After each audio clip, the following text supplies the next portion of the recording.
বন্ধুরা আজকে রান্না করব বান মাছ ভুনা করব। তার জন্য নিয়েছি আমি একটা বড় সাইজের আলু, এভাবে কিউব করে কেটে নিয়েছি কাঠমরিচ মশলার ভিতর। আর এখানে নিয়েছি আমি পেঁয়াজ রসুন বাটা, আদা জিরা বাটা, আর নিয়েছি লঙ্কার গুঁড়ো, হলুদ গুঁড়ো। আর এদিকে নিয়েছি কিছু কাজু বাদাম।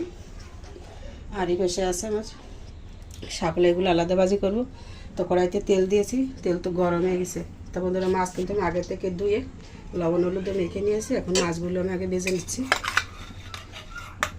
দিয়ে দিচ্ছি মাছ।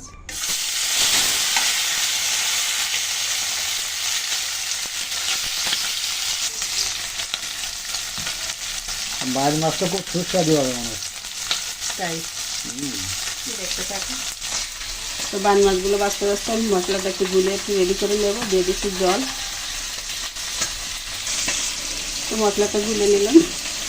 বন্ধুরা দেখুন, আমার পাশের লোক মশলা কিন্তু সরিয়ে দিয়েছে। যে পাশে একটু দেখুন কী করলো, মাতবরি করতে গেছে আমার সাথে।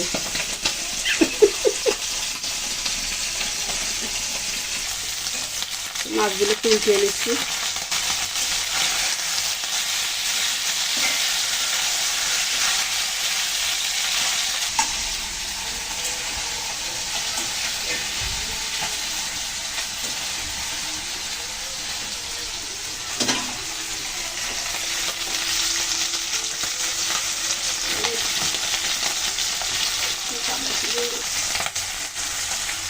মাছগুলো তো হালকাভাবে ভেজে নিলাম, যেহেতু বোনা করবো তো অতিরিক্ত ভাজবো না। এখন তুলে নিচ্ছি।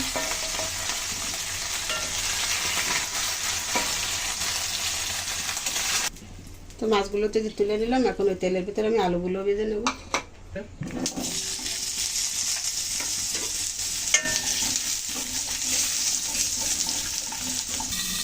আমি সামান্য একটু হলুদ দিয়ে আলুগুলো ঢাকা দিয়ে রেখেছিলাম অফ ক্যামেরায়। ঢাকা দিয়ে কিন্তু আমি আলুগুলো ভেজে নিলাম লাঞ্চে করে। এখন আমি তুলে নিচ্ছি। তো আমি কড়াইতে আবার তেল দিয়ে দিচ্ছি আলুগুলো তুলে দিয়ে।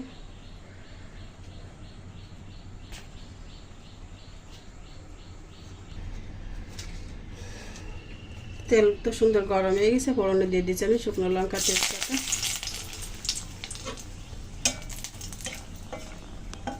দিচ্ছি গোটা জিরা, কাঁচমরিচ।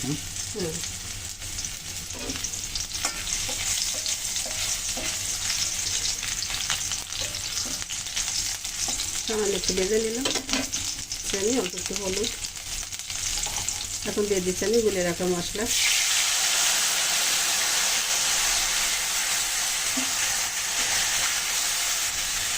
মশলাটা সুন্দর করে আমি কষিয়ে নেব, যতক্ষণ না মশলা থেকে কাঁচা গন্ধ চলে যায় আর উপরে তেলটা উঠে আসে। দেখতে থাকুন, সাথে থাকুন। মশলা কিন্তু সুন্দর করে আমার কষানো হয়ে গেল। দেখুন কত সুন্দর তেল ছেড়ে দিয়েছে মশলার থেকে। এখন আমি ভেজে রাখা মাছ আর আলু দিয়ে দিচ্ছি। মশলার সাথে আমি আলু আর মাছ একটু সুন্দর করে কষিয়ে নেব।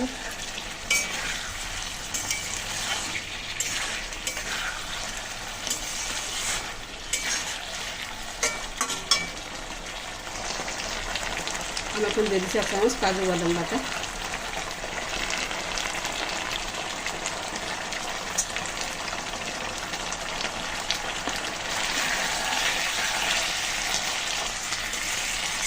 বাদাম বাটা দিয়ে একটু হালকা নেড়ে চেড়ে কষিয়ে নেব। বন্ধুরা বান মাছ আপনারা কীভাবে ভুনা করে খেয়ে থাকুন কমেন্টে জানাবেন। আর আমাদের এই রান্না আপনাদের কাছে কেমন লাগছে সেটাও কিন্তু জানাবেন কমেন্টে।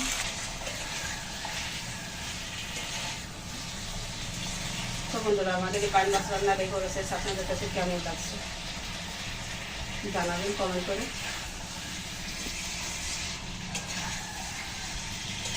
আর আপনারা কীভাবে করেন সেটাও কিন্তু আমাদেরকে জানালে আমরা কিন্তু সেখান থেকে অনেকটা কিছু শিখে নিতে পারবো। আমি সুন্দর করে কষিয়ে নিলাম মশলার সাথে মাছ তরকারি। এখন জলের জন্য জল দিয়ে দেবো।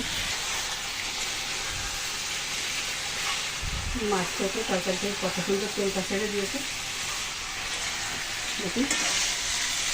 সুন্দর করে আমি কষিয়ে নিলাম। এখন জল দিয়ে দিচ্ছি।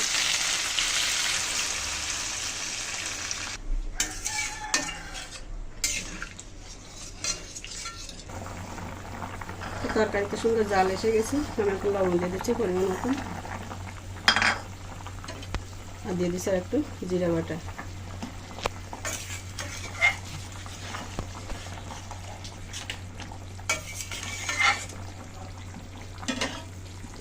আমি একটু ঢাকা দিয়ে দিচ্ছি, ফিরে আসবো।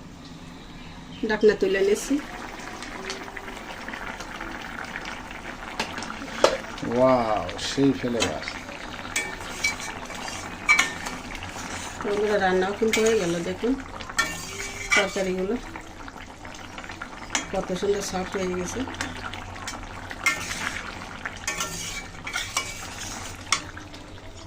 তো আমি এখন সব শেষে দিয়ে দিচ্ছি ভাজা জিরার গুঁড়ো আর প্যাকেটের গুঁড়া মশলা, গরম মশলা।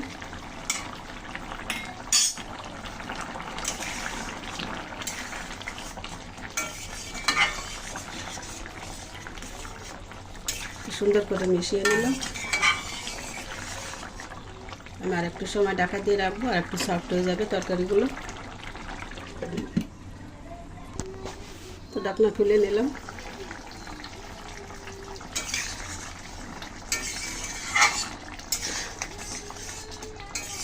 রান্না হয়ে গেছে, এখন আমি নামিয়ে নিচ্ছি তরকারি। আর একটু দেখিয়ে দিলাম, দেখুন আলুগুলো কত সুন্দর গুলে গেছে।